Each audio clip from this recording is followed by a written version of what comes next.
لو انت في العشرينات دلوقتي ولسه ما سافرتش، حاول تسافر قدر الامكان قبل سن التلاتين.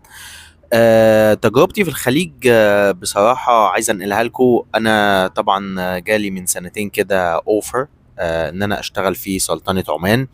في الوقت ده انا كنت بدور على شغل في الامارات والسعودية وكده، ولكن انا كنت حابب اروح الامارات بشكل خاص، لان كنت شايف الامارات يعني هي من احسن البلاد، من ناحيه الفرص، من ناحيه المرتبات، من ناحيه الكلام ده كله. طبعا سوق السعوديه كبير جدا جدا ومتطور جدا دلوقتي، وليا اصحاب شغالين في السعوديه وبيقولوا لي ان هم مبسوطين جدا بالتجربه، ولكن انا ساعتها كانت دماغ الامارات يعني.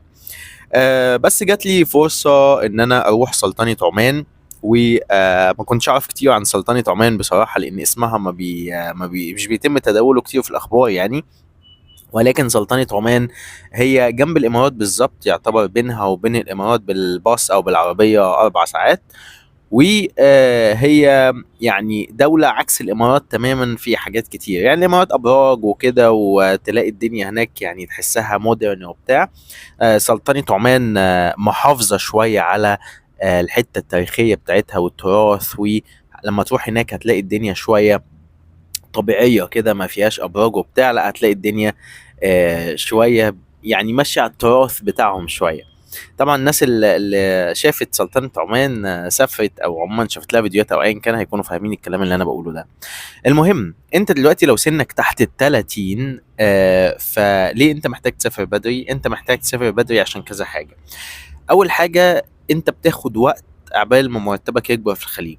تمام، فانت محتاج تسافر بدري قبل ما تتجوز، وقبل ما يكون عندك أسرة مسؤولة عنها، لأن المرتب بتاعك في الأول بيكون بيقضيك. تمام، وبتقدر تشيل منه جزء صغير أو تبعت لأهلك جزء صغير. ولكن انت طبعا لو متجوز بيكون الموضوع صعب شوية، ممكن المرتب أصلا ما يكونش مناسب إن هو يقضيك أنت وزوجتك وأولادك والكلام ده كله. لوحدك بيبقى الموضوع اسهل كتير جدا جدا.